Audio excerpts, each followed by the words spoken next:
So, in this video po, tuturo ko po sa inyo on how to remove background and also maglagay po tayo ng border sa picture.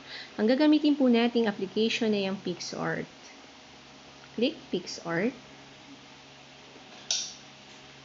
So, yan. So, napindot na po natin. Kung wala po, mag-download lang po tayo sa ating Play Store. Click na po natin itong plus sign. And then, choose natin yung tatanggalan po natin ng background. So, ayan, this is the example picture po. Ang gagawin po natin, may mga tools po sa baba. Hanapin po natin yung cut out. Ito po, yung parang scissor.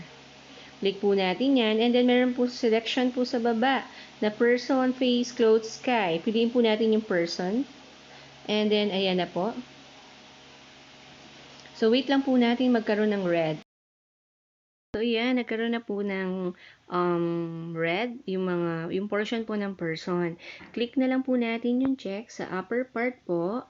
And then, wait po natin. So, ito na po yung output ng tinanggalan po natin ng background. Ang next step po natin, maglalagay po tayo ng border dun sa picture niya, sa labas, outer border po. So, hanapin po natin ng border. Click border.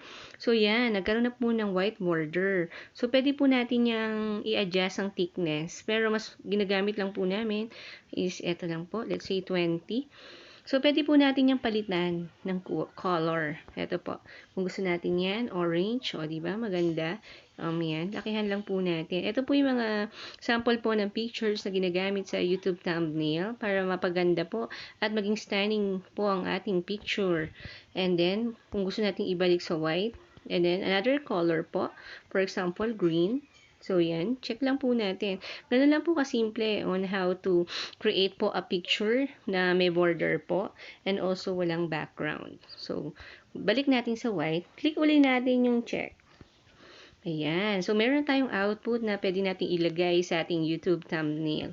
Next po is i-download po natin. Pindutin po natin yung arrow down dito sa taas.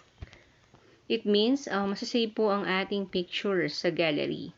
So, wait na lang po natin. Ayan, nakalagay po, save to your photo gallery. Ibig sabihin, nakasave na po siya. So, i-check po natin. Go to gallery. Ayan, makikita na po natin dito yung ating ginawang pictures. So, eto na. So, eto na po yung output na ginawa natin kanina. So, naging maganda po yung picture. Pwede na po natin gamitin sa ating YouTube thumbnail para magkaroon po tayo ng maganda at stunning po na thumbnail. So, ito yung kadalasang ginagamit ng mga video creator sa paggawa po ng isang thumbnail. So, ayan, sana nakatulong po itong layout tricks po na ito and magamit nyo po sa susunod nyong design. Thank you for watching po and this is Aileen po. And sana po magamit nyo po ito sa inyong next design. Thank you for watching. Don't forget to like and subscribe.